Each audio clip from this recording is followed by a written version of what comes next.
नमस्कार प्यारे साथियों, आपके अपने यूट्यूब चैनल सुनील एकेडमी में हार्दिक स्वागत, अभिनंदन है। प्यारे साथियों, हम पढ़ रहे हैं हिंदी साहित्य का इतिहास और हिंदी साहित्य के इतिहास में क्या पढ़ रहे हैं आजकल, और आजकल में क्या पढ़ा जा रहा है, रासो साहित्य। प्यारे साथियों, पिछली कक्षा में हमने कुमार रासो के बारे में पढ़ा, जिसके रचनाकार दलपत विजय जी थे। आज हम क्या पढ़ेंगे, नरपत नाल और जगनिक के बारे में। ठीक है, ये भी आपके लिए बहुत ही महत्वपूर्ण है। तो सबसे पहले हम पढ़ेंगे नरपत नाल जी के बारे में, जो क्या लिखते हैं, बीसल देव रासो लिखते हैं। जो क्या लिखते हैं, बीसल देव रासो लिखते हैं। ठीक है, कौन लिखते हैं, नरपत नाल जी। ठीक, रचना काल के समय के बारे में बात करें, रचना काल के बारे में, तो विद्वानों में बड़ा मतभेद है।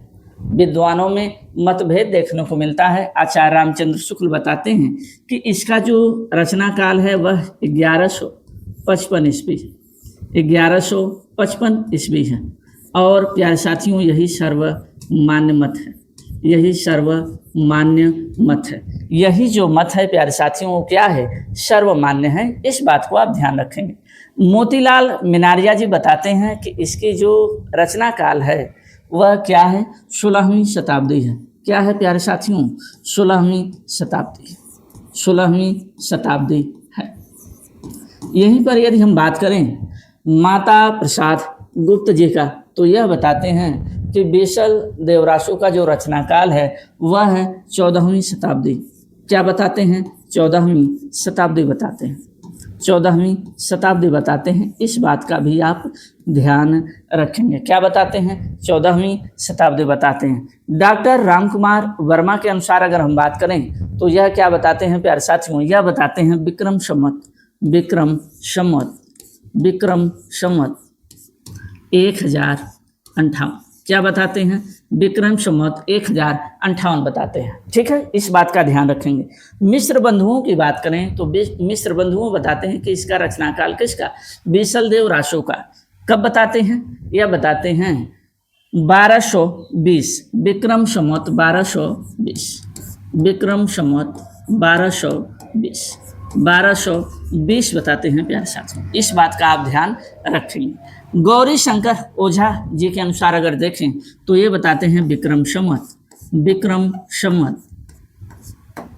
1023 से 1058 तक, 1023 से 1058 तक, 1023 से क्या बताते हैं, 1058 तक बताते हैं। ठीक है, चलिए एक बार फिर से देख लीजिए। आचार्य रामचंद्र शुक्ल कब बताते हैं, 1155 ईस्वी, और यही मत क्या है, सर्वमान्य है। मोतीलाल मिनारिया क्या बताते हैं, 16वीं शताब्दी। माता प्रसाद गुप्त जी क्या बताते हैं, 14वीं शताब्दी। डॉक्टर रामकुमार वर्मा 1058, विक्रम संवत 1058। मिश्र बंधु क्या बताते हैं, विक्रम संवत 1220। और गौरी शंकर ओझा जी के अनुसार क्या, वह मानते हैं 1023 से 1058 के बीच। ठीक है, 1023 से 1058 के बीच। थोड़ा सा जो है त्रुटि हो गया, यह 1058 नहीं 1056 होगा, 1058 नहीं 1056 होगा, 1056 होगा। इस बात का ध्यान रखेंगे, 1056। ठीक है ना, इसको थोड़ा सा सुधार लेंगे। चलिए आगे बढ़ने की कोशिश करते हैं।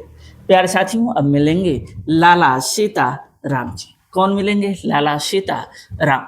लाला सीताराम क्या बताते हैं, लाला सीताराम बताते हैं प्यारे साथियों कि इसका जो समय है वह है विक्रम संवत 1272, विक्रम संवत 1272, 1272, विक्रम संवत 1272 बताते हैं। कौन, लाला सीताराम। लाला सीताराम क्या बताते हैं, विक्रम संवत 1272। आचार्य हजारे प्रसाद द्विवेदी बताते हैं क्या, 1545 ईस्वी से 1545 ईस्वी से 1560 ईस्वी तक। ठीक, इस बात का ध्यान रखेंगे। कौन बताते हैं, आचार्य हजारे प्रसाद द्विवेदी बताते हैं। इसका संपादन माता प्रसाद गुप्त जी करते हैं और बताते हैं इसमें कितनी जो है छंद है, 128। इसमें कुल जो है छंदों की बात करें तो प्यारे साथियों कितने हैं, 128 शब्द है। ठीक है, काव्य रस की बात करें तो इसमें मुक्तक ध्यान रखेंगे, इसमें मुक्तक और गेय रचनाएं। प्रधान रस की बात करें तो इसमें जो प्रधान रस है वह श्रृंगार रस है। कौन सा रस है? श्रृंगार रस है। नायक की बात करें तो बीसल देव रासो, जिसे विग्रहराज चतुर्थ भी कहा जाता है, जो अजमेर का चौहान वंशीय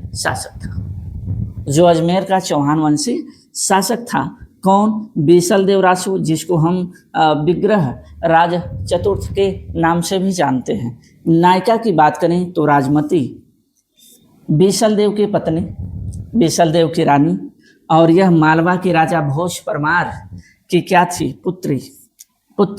ठीक है, इस बात को ध्यान रखेंगे नायक और नायिका के बारे में आप ध्यान रखेंगे। ठीक है, नायक बीसल देव रासो, नायिका राजमती। ठीक है, परीक्षाओं में पूछा गया है।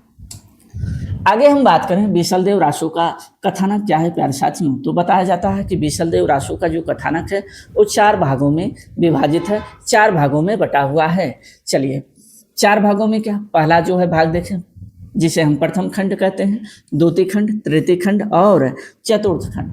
प्रथम खंड में अगर हम देखें तो बीसल देव और राजमती का विवाह का वर्णन मिलता है। ठीक है, पहले खंड में देखा जाए तो जो नायक और नायिका है दोनों का क्या हो जाता है? विवाह हो जाता है। मतलब बीसल देव और राजमती के विवाह का वर्णन देखने को मिलता है। दूसरे खंड की बात करें, द्वितीय खंड की, तो इसमें क्या होता है कि जो राजा है, राजा मतलब बीसल देव अपने रानी मतलब राजमती से नाराज हो जाता है, और नाराज होकर कहाँ चला जाता है? उड़ीसा चला जाता है और वहीं पर रुक जाता है। ठीक है, और बताया जाता है वह 1 वर्ष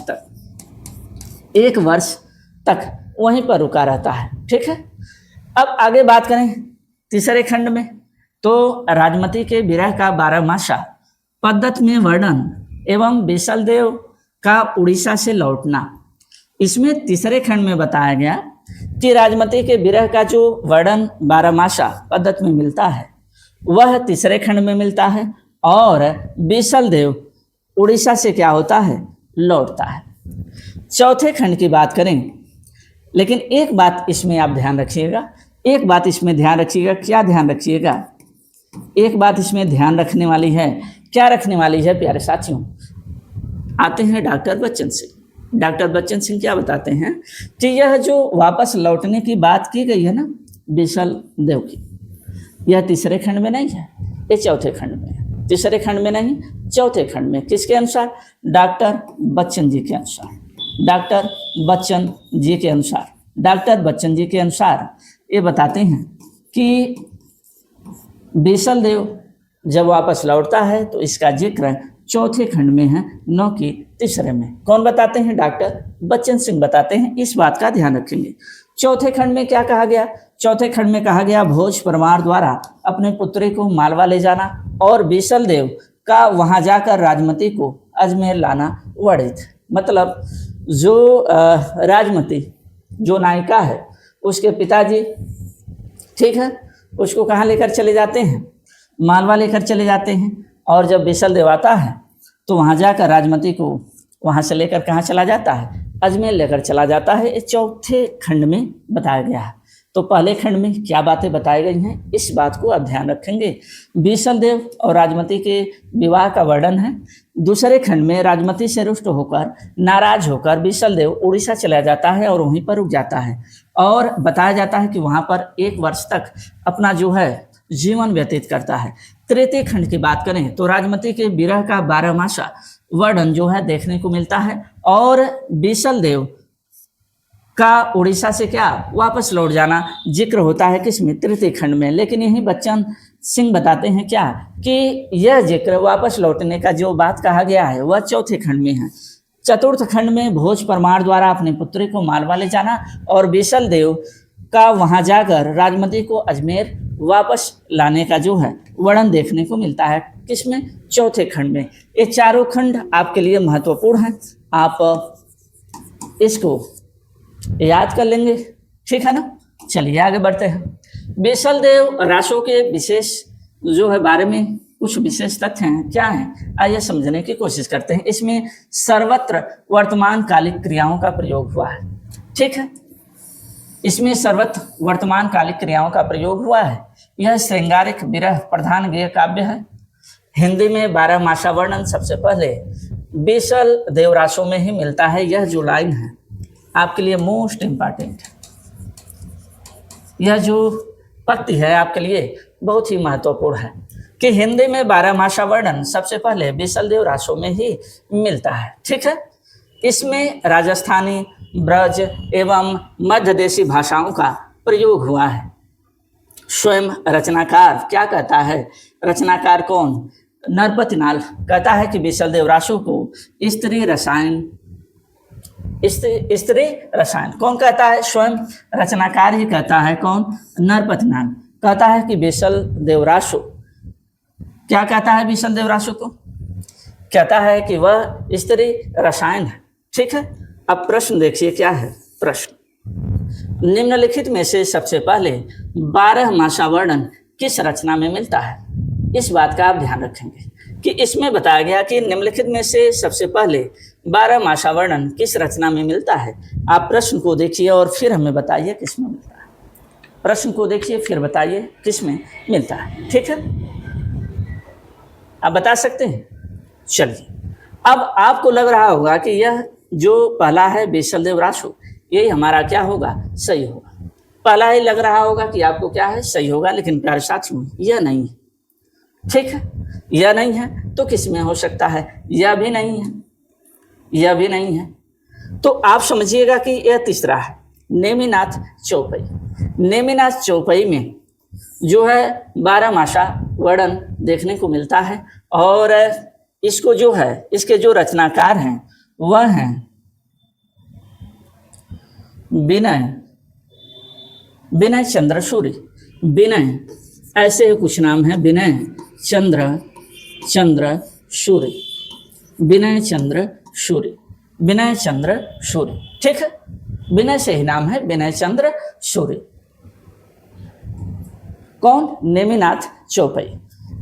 अब दूसरे प्रश्न की बात करें हम, दूसरा प्रश्न। अब देखिएगा दूसरा प्रश्न अगर हम बात करें तो हिंदी में 12 मासा वर्णन सबसे पहले किस रचना में मिलता है? अब बात कर रहा है किसमें? हिंदी में। किसमें बात कर रहा है? हिंदी में। तो अब सीधे बताएंगे किसमें? बीसल देव रासो में। किसमें बताएंगे? बीसल देव रासो में बताएंगे, ठीक है। थोड़ा सा हम पहले प्रश्न को देख लेते हैं। निम्नलिखित में से सबसे पहले 12 मासा वर्णन किस रचना में मिलता है? तो आप बताएंगे नेमिनाथ चौपाई में, ठीक है ना। और हिंदी में 12 मासा वर्णन सबसे पहले किस रचना में मिलता है? तो आप क्या बताएंगे?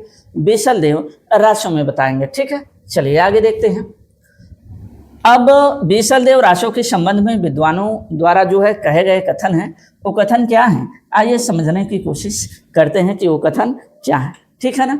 वो कथन क्या है थोड़ा सा हम समझने की कोशिश करते हैं। अब आते हैं आचार्य रामचंद्र शुक्ल। आचार्य रामचंद्र शुक्ल क्या कहते हैं? इस छोटी सी पुस्तक को बीसल देव ऐसे वीर का रासो कहना खटकता है, ठीक है। हम देखते हैं कि यह कोई काव्य ग्रंथ नहीं है, केवल गाने के लिए इसे रचा गया था। कौन कहते हैं? आचार्य रामचंद्र शुक्ल कहते हैं कि केवल गाने के लिए इसे रचा गया था। भाषा की परीक्षा करके देखते हैं तो वह साहित्यिक नहीं, क्या है? राजस्थानी है। यह भी कथन किसका है? आचार्य रामचंद्र शुक्ल जी का है। इस ग्रंथ में श्रृंगार की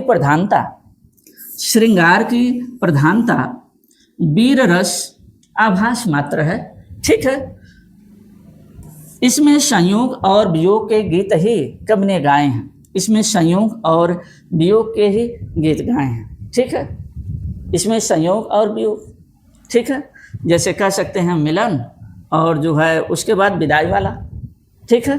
संयोग और वियोग के ही गीत इसमें पाए जाते हैं। कवि ने जो है संयोग और वियोग का ही गीत गाया है। कौन कह रहे हैं? आचार्य रामचंद्र शुक्ल कह रहे हैं। तो ये तीनों मत प्यारे साथियों आप ध्यान रखिएगा। चलिए आगे बात करते हैं। अब कहते हैं डॉक्टर बच्चन सिंह क्या कहते हैं डॉक्टर बच्चन सिंह? थोड़ा सा समझने की कोशिश करते हैं। बीसल देव रासो एक विरह गीत है। ये कहते हैं बीसल देव रासो एक क्या है? विरह गीत है। यह गीत काव्य और मौखिक रूप से गाया जाता रहा होगा। ये कह रहे हैं कि यह जो है गीत काव्य है और इसको मौखिक रूप से लोग गाते थे। ठीक है। संदेश राशक की तरह बीसल देव रासो एक गेय काव्य है। अब जीन दत्त सूर्य जी का जब पढ़ेंगे हम, जीन दत्त सूर्य जी का, ठीक है, तो देखेंगे इसमें कहा गया, कौन कह रहे हैं? डॉक्टर बच्चन सिंह कह रहे हैं कि संदेश राशक की तरह बीसल देव रासो एक गेय काव्य है। ठीक है ना। भाषा की दृष्टि से इस रासो को अपभ्रंश भाषा से शीघ्र विकसित हिंदी का ग्रंथ कहने में किसी को आपत्ति नहीं होनी चाहिए। कहते हैं कि भाषा की दृष्टि से इस रासो को अपभ्रंश भाषा से शीघ्र विकसित हिंदी का ग्रंथ कहने में किसी को भी आपत्ति नहीं होनी चाहिए। ठीक है ना।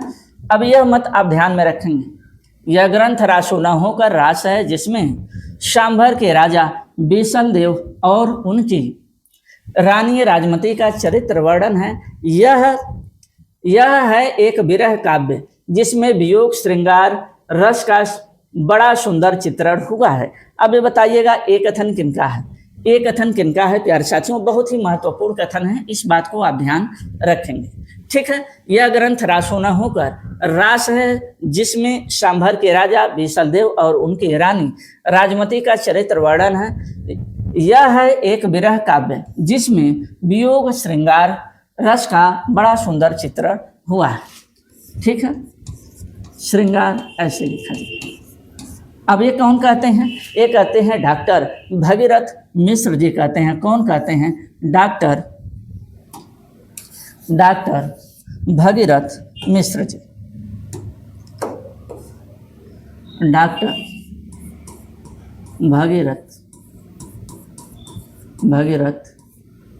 भगीरथ मिश्र जी कहते हैं। मिश्र जी, इस बात को आप ध्यान में रखेंगे। क्या कहते हैं? यह ग्रंथ रासो न होकर रास है जिसमें शांभर के राजा बीसल देव और उनकी रानी राजमती का चरित्र वर्णन है। यह है एक विरह काव्य, ये भी बताते हैं यह एक विरह काव्य है जिसमें वियोग श्रृंगार रस का बड़ा सुंदर चित्रण हुआ है। ठीक है ना। जो राजमती हैं उनका जो विरह वर्णन है बहुत ही जो है मार्मिक तरीके से किया गया है। ठीक है। यह कौन कह रहे हैं? डॉक्टर भगीरथ मिश्र जी कह रहे हैं। आगे बात करें, कवि ने अंतर्जीत कल्पना से काम लिया है। बीसल देव अत्यंत प्रतापशाली राजा था। वह स्वयं संस्कृत का कवि भी था। उसने अपना हरकेली नाटक, हरकेली महत्वपूर्ण है, हरकेली नाटक शिलापट्टों पर खुदवाया था। ठीक है, खुदवाया था। बीसल देव रासो में वीरता का कहीं आभास नहीं मिलता है। बीसल देव रासो में बताया गया कि वीरता का कहीं आभास नहीं मिलता है। इस ग्रंथ में बार बार कहा गया है कि रासो का निर्माण गायन के लिए हुआ है, गायन के लिए हुआ है। इस बात को भी आप ध्यान रखेंगे। कौन कहते हैं? यह कहते हैं आचार्य हजारी प्रसाद द्विवेदी। आचार्य हजारी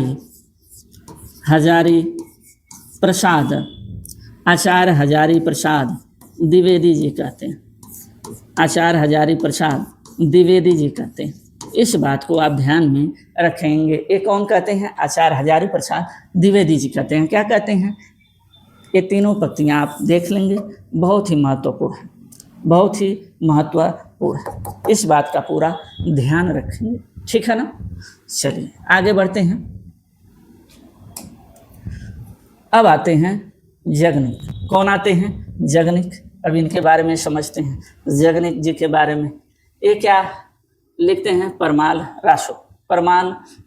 क्या लिखते हैं? परमाल रासो। ठीक है। कौन? जगनिक। क्या लिखते हैं? परमाल रासो लिखते हैं। रचना काल के बारे में बात करें तो विक्रम संवत 1230। विक्रम संवत 1230। ठीक है। विक्रम संवत 1230। अगर हम इसमें से 57 वर्ष घटा दें, अगर इसमें से हम 57 वर्ष घटा दें तो क्या मिलेगा हमारे पास? तो यहाँ हो जाएगा कितना? 1173, 1173 ईस्वी। ठीक है, विक्रम संवत 1230। वर्ण विषय के बारे में बात करें तो इसमें परमर्दी देव, जिसको परमाल कहा जाता है, ठीक है, यह महोबा का राजा था। ठीक है, और इसके वहाँ 2 वीर सरदार थे जिनको आल्हा और ओदल नाम के से जो है विख्यात, आप सुने ही होंगे इनके बारे में, इनकी वीरता के बारे में। बताया जाता है इन्होंने अपने पूरे जीवन काल में 52 युद्ध लड़े। अपने पूरे जीवन काल में इन्होंने 52 युद्ध लड़ा, और उसमें से मात्र अंतिम युद्ध की बात करें तो अंतिम युद्ध जो 52 नंबर पे आता है वह पृथ्वीराज चौहान से होता है। और उसी युद्ध में जो है इनका, किनका, आल्हा का जो छोटा भाई था ओदल, वीरगति को प्राप्त हो जाता है। उसके बाद माना जाता है कि आल्हा जो है क्या करते हैं, ये सारी चीज़ें त्याग देते हैं और सन्यासी का रूप धारण कर लेते हैं और गुमनामी जिंदगी जीते हैं। ठीक है, बहुत सारी चीज़ें हैं। अधिकतर जगह पे देखा जाए तो बहुत सारे साक्ष्य प्रमाण देखने को नहीं मिलता है। आप ढूंढते रह जाएंगे, मिलेगा नहीं, कोई ऐसा साक्ष्य प्रमाण नहीं है, ऐसा बताया जाता है। 52 युद्धों में प्यारे साथियों, 52 युद्ध, जिसमें से 51 युद्ध उन्होंने जीता। लेकिन ऐसा माना जाता है कि जो 52 नंबर का युद्ध था जो पृथ्वीराज चौहान से होता है, ठीक है, वह अंतिम युद्ध उनका माना जाता है, जिसमें उनके जो है छोटे भाई, आल्हा के छोटे भाई उदल की जो है मृत्यु हो जाती है। और उसी के शोक में वह क्या करते हैं, छोड़ देते हैं सब कुछ और गुमनाम की जिंदगी जीने लगते हैं। ऐसा बताया गया है, तथ्यों में ऐसा देखने को मिलता है। ठीक है, यहाँ पर देखिए आल्हा एवं उदल की वीरता का चित्रण है। इन्होंने पृथ्वीराज चौहान के विरुद्ध युद्ध में भाग लेकर अद्भुत वीरता का प्रदर्शन करते हुए वीर गति प्राप्त की। अब देखिएगा, परमाल की बात किया जा रहा है, यह कालिंजर का क्या था, शासक था। ठीक है, कालिंजर का क्या था, शासक था। ठीक है, तो इस बात को भी आप ध्यान रखेंगे। बहुत महत्वपूर्ण बातें की जा रही हैं, ये सभी आपकी परीक्षा के लिए महत्वपूर्ण है। 52 युद्धों का भी जिक्र है, उसमें से बताया गया कितने युद्ध है। और ऐसा माना जाता है जो 52 नंबर का युद्ध है, उनकी वीरताओं को देखकर माना जाता है कि वो भी वो हारे नहीं थे।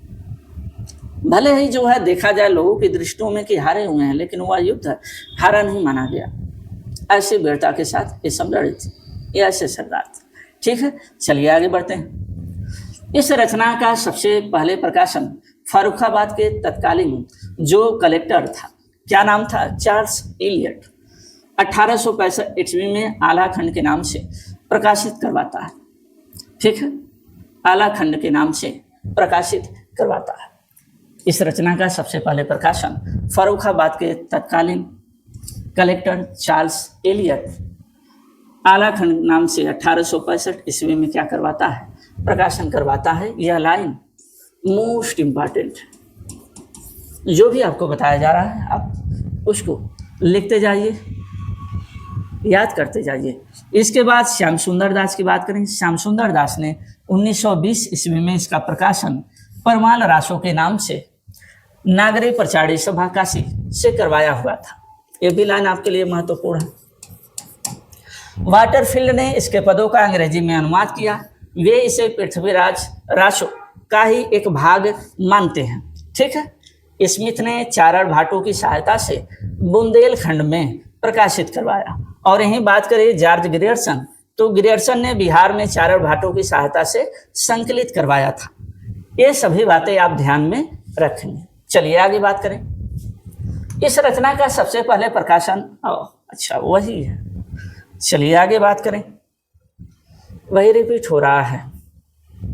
चलिए यहाँ से कुछ नई चीजें हैं, यहाँ से कुछ नई चीजें हैं, यहाँ से इसमें वीर मुनाफरों द्वारा किए गए 52 युद्धों का उल्लेख मिलता है। ठीक है, इसको याद रखेंगे। यह एक मुक्तक और गेय रचना है। इसके पद वर्षा ऋतु में यह मोस्ट इम्पॉर्टेंट है, परीक्षा में आया है। जब PIQ उठाकर देखेंगे आप प्रीवियस ईयर के क्वेश्चन, तो इसका मिलेगा वर्षा ऋतु। यह वर्षा ऋतु में बुंदेलखंड महोबा के आसपास गाए जाते हैं। ठीक है प्यारे साथी, उत्तरी भारत में सबसे ज़्यादा देखा जाता था, जो लोकगीत के रूप में था, लोक गाथा के रूप में था, ये सबसे ज़्यादा जो है गाया जाता था। ठीक है, अभी भी आप देखते हैं कि चलता ही रहता है इनके बारे में। इसके पद वर्षा ऋतु में बुंदेलखंड महोबा के आसपास गाए जाते हैं। यह बनाफरी मतलब बुंदेल की जो है यह एक उपबोली है, इसमें यह रचित है। ठीक है, इसमें यह रचित है, इस बात का ध्यान रखेंगे। किसकी रचना की बात की जा रही है? जगने की, परमाल रासो की। अब आगे हम बात करें, आचार्य हजारी प्रसाद द्विवेदी ने इसे पृथ्वीराज रासो की तरह अर्ध प्रमाणिक माना है। आचार्य हजारी प्रसाद द्विवेदी ने इसको क्या माना है? अर्ध प्रमाणिक माना है। अभी तो पृथ्वीराज रासो आप आगे पढ़ेंगे। ठीक है, हम 69 सर्गों को बारी बारी से पढ़ने की कोशिश करेंगे, जो 69 सर्ग जिसको समय कहा जाता है। ठीक है ना, चलिए आगे बात करें। परमाल रासो की चर्चित जो पत्तियां हैं वो क्या है?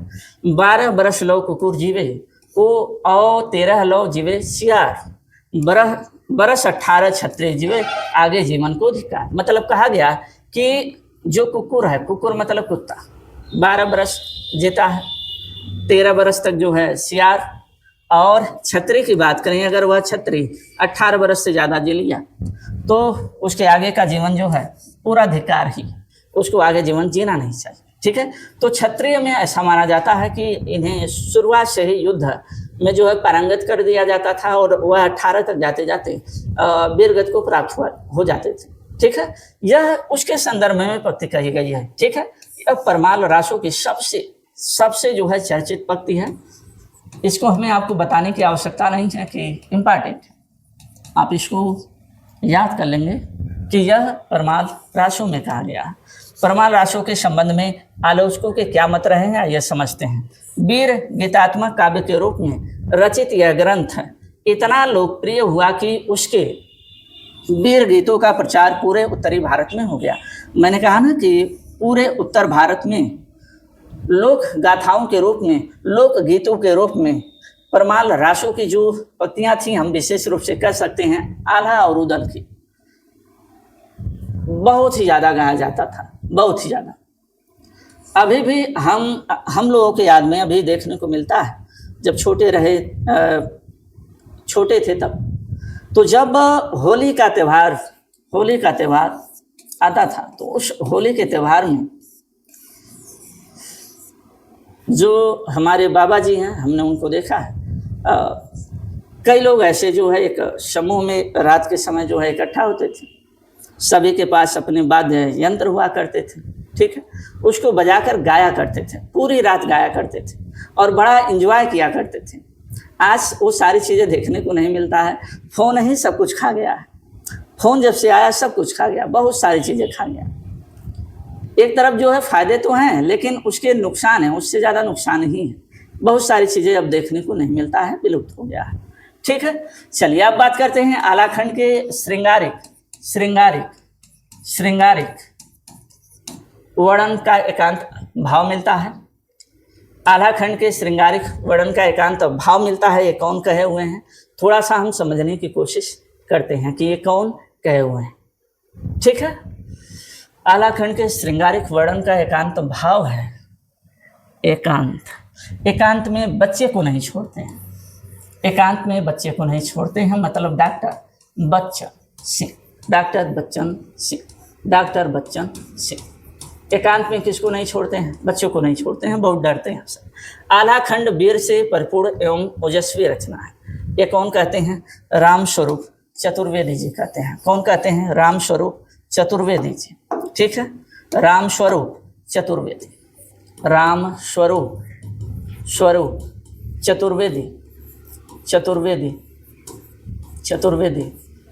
जी कहते हैं।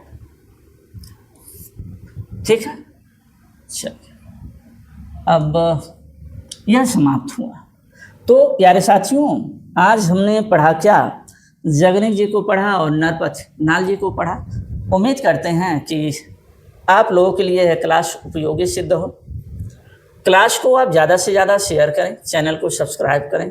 ठीक है, चलिए मिलते हैं अगले क्लास में नए टॉपिक के साथ। तब तक के लिए नमस्कार, जय हिंद, जय भारत।